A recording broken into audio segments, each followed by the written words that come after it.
Hey guys, welcome back to Wrangling Rutherfords. I'm Farah, and behind me here I have a exciting new thing for my garden, and I want to show it to you. Cheese. I'm gonna build this house with you. I'm gonna build it with you. You are? Yes.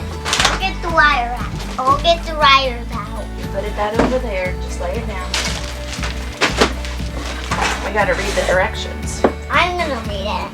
Let me read it. I just read it. It says step 1. Is this step 1? That step 1? You said step 1. Step 1, it says build up bottom base and the second 2 shelves. Are these the first one? What are these last? I'm gonna get the other one out. What's this? I'm gonna do the other one. I'm gonna do the other one. Hand this to me. I put this part on. I build a part. I build a part.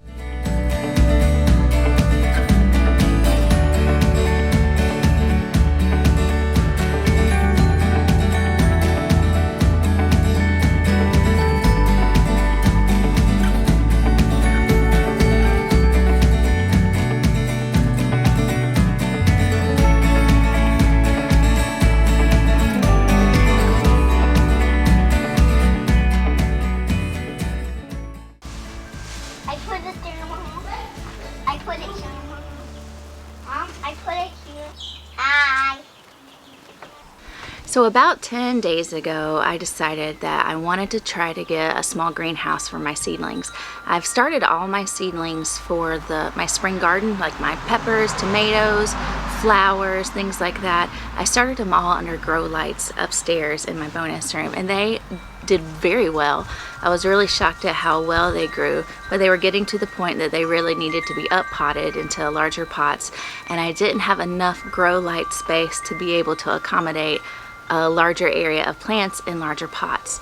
I went to go visit a friend's, and they showed me their small portable greenhouse that they had, and it really did a great job of keeping the air inside of there warm and also letting good sunlight through, and I decided I wanted one. They influenced me and I had to have one. So I researched the greenhouses, and they actually were able to help me find one. And I got one from Tractor Supply Company, our local TSC, and it's the greenhouse that you see back there right now. So this is the greenhouse from Tractor Supply. I should look up the exact name for you. I'll have to post it at the bottom of the video when I go to edit. But I am really happy with the quality for the price that I paid. So I will say it is not the highest quality greenhouse there is on the market. There are much better ones. But for the price, I'm pretty excited about it.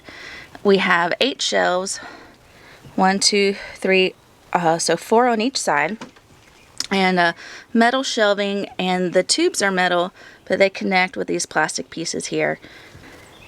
So it is pretty lightweight, and it has this plastic covering on top. This unties. Whoop, let me untie that for you. And you can zip that up, and it will keep all of your heat in. Now I have noticed on sunny days it does a great job of warming up. If it is overcast, it does stay approximately the same temperature as the air around it, but I think that is most greenhouses for you. That's just how a greenhouse works. Overall though, for the money that I paid, I'm really happy to have this extra space to act as a transition zone for my seedlings. I only paid $40 for that greenhouse, and so far I think it's $40 well spent. I wanted to use it for about a week or two before I gave you an update on it, just to see if it was worth the money. But so far I would recommend it. I think it's a pretty good greenhouse. So I have all my little seedlings out here on the porch behind me, giving them a drink of some sunshine since we had such a beautiful day today. But all the clouds have moved out, and we're going to get some cold weather and storms this evening. So I'm going to go ahead and put all the plants back into the greenhouse, and then I'm going to give you a little update on my seedlings and show you what exactly I have growing and how they're doing.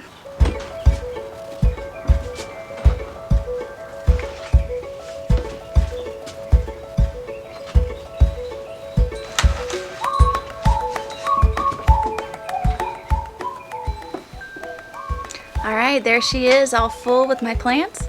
Let me just give you an update of what I have growing. I'm really hoping to start planting everything out in the next week and a half to 2 weeks. We have a cold snap coming up where we are going to dip down just right below freezing over the weekend, Friday and Saturday, I think. But after that, the 10-day forecast looks really reassuring. Our last frost date for this area, somewhere around like April 10th to April 15th. So there is always a chance, but I've been watching the 10-day forecast really closely, and I hope that I'm in the clear after this cold snap comes through. I'm eager to get planting. Now this greenhouse seems to be doing just fine as long as the temps are in the mid 30s and higher, because we do have a freezing temps coming up. I think the forecast is 30 and 31 for the next 2 nights. I might just go ahead and bring my seedlings inside. I really like this greenhouse, but I'm not so sure that I trust it below freezing, just because I have so many varieties that I've spent a long time working on, and I just really don't want to mess up and have those plants die. So for those 2 nights that we get below freezing, I might just go ahead and bring my seedlings in just to be sure. But I do think that this greenhouse has a good chance of keeping them warm, and I'm actually going to keep the thermometer in there just to test it and see how it does. But I don't want to risk my plants. But right now, let me show you exactly what I have growing. All right, so this is a tray of tomatoes. I've heard nothing but good things about Paul Robeson tomatoes, so I have a few of those. I have some Black Beauty tomatoes, an Amish paste tomatoes, several of those.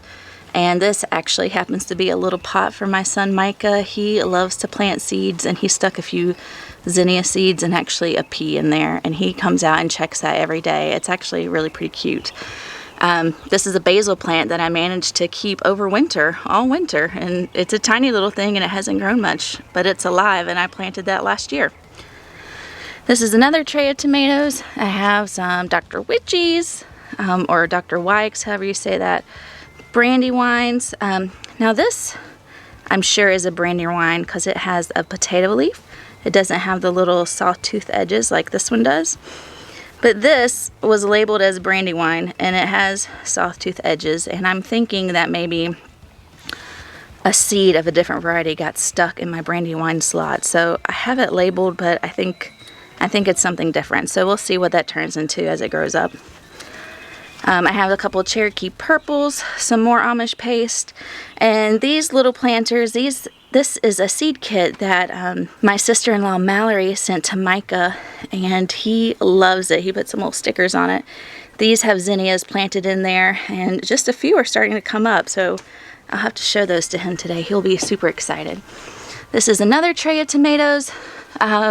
These got mixed up a little bit. I have some Brad's Atomic Grape, some more Paul Robeson. These, I'm kind of excited about these. These, I call these Heather's Mystery Tomato. My friend Heather sent me these tomato seeds, and she says she knows what they are, but she's keeping it a mystery from me. So my friend Heather sent me these tomato seeds. She's my friend from college, and she calls them her mystery tomato seeds. She did tell me that they are a cherry variety, a type of cherry tomato, and that they did come from Baker Creek, but she won't tell me the exact variety, and she thinks it's going to be a fun surprise, and I do too. I think it's going to be a fun surprise when they mature and put off fruit, and I get to try to guess exactly what tomato it is. It'll be fun though. What else do I have in here? More Amish paste, Brad's Atomic Grape, and back there I have a blueberry cherry tomato, and down here I just have an assortment. These are Better Boys. This is just some random red cherry tomato. The package literally just said red cherry and nothing else. I also have several Hungarian heart tomatoes. I'm hoping to can a lot of tomatoes this year, so that's why I have quite a few Hungarian hearts and Amish paste. This is a tray of just random flowers and herbs that I started. So some of these did not live. This is thyme seedlings. I have a couple that look alright. This is echinacea, and none of it ever sprouted. I've been reading up on that, and I think maybe they need cold stratification, and I did not do that. So I'm going to try that again. This is dill that never sprouted. But right here we have basil, lettuce leaf basil. That's a very large basil. A sage seedling. A couple more thyme that look alright. Here's parsley, some more basil, and here I have a mixture of cosmos, some marigolds, a few different types of marigolds, some more cosmos down here, and then some zinnias. I'm going to plant those in throughout my vegetables in the garden. Down here, these are some cucumber and melon seeds that I literally just potted yesterday, so they have not had a chance to sprout yet. But I have 4 Chicago pickling cucumbers, 4 muncher cucumbers, and then these, I'm excited about these. These are 4 Kajari melons. Okay, so this is just a tray of different nasturtiums that I grew from seed. I'm going to put these in just sporadically around the garden. I have a few peppers down there. And most of these other things are peppers. There's a mini bell pepper. I have a few of those. I have some poblano peppers, some fish peppers. Oh, well, these are all turned around the wrong way. More poblanos. And what are you over there? You're a fish pepper. Here, I don't know if you can tell or not, but do you see this pepper, how it has variegated leaves? I've never seen a variegated pepper before. I thought that was pretty cool. Okay, so this is another tray of peppers. I have a few shishito peppers, Zulu peppers, which is the really dark purple type of bell pepper. This is a sweet long. It was a mix of like banana peppers and another type of sweet pepper. More poblanos, which I'm hoping to make lots of chili powder this year. So those are all my peppers. And then this last tray, let me turn that around so you actually can see the tags. Alright, so this is the last tray that I have. I have an assortment of zinnias in here.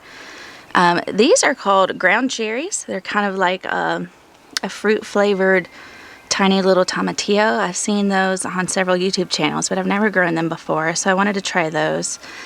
These are cucamelons. I actually need to up-pot these. They're getting kind of crazy and trying to attach themselves to other things. These are super tiny little cucumbers that are striped like a watermelon.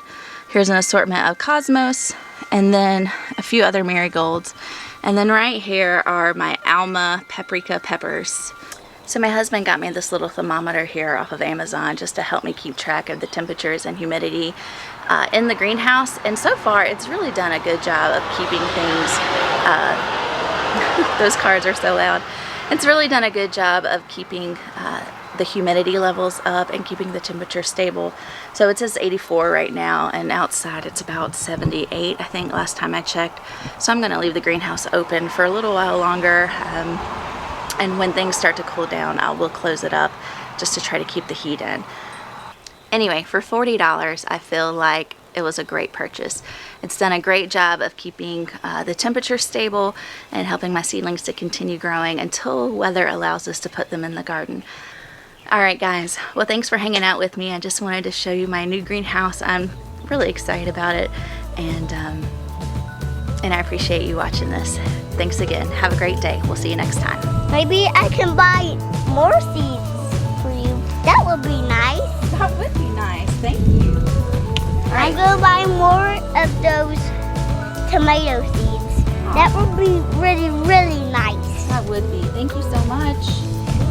Hey, are you ready to go check on your zinnias? Yeah. Have they grown yet? They're starting to.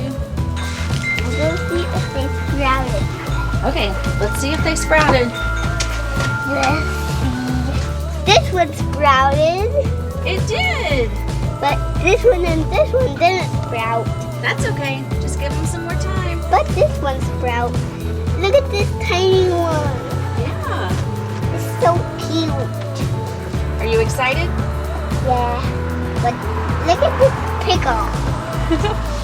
Look at that pickle. This pickle is really funny. Those ones grow really big. They did grow really big. What do you think about my other plants? Look at these ones I growed. Did you grow all of those? Yes. You did a good job.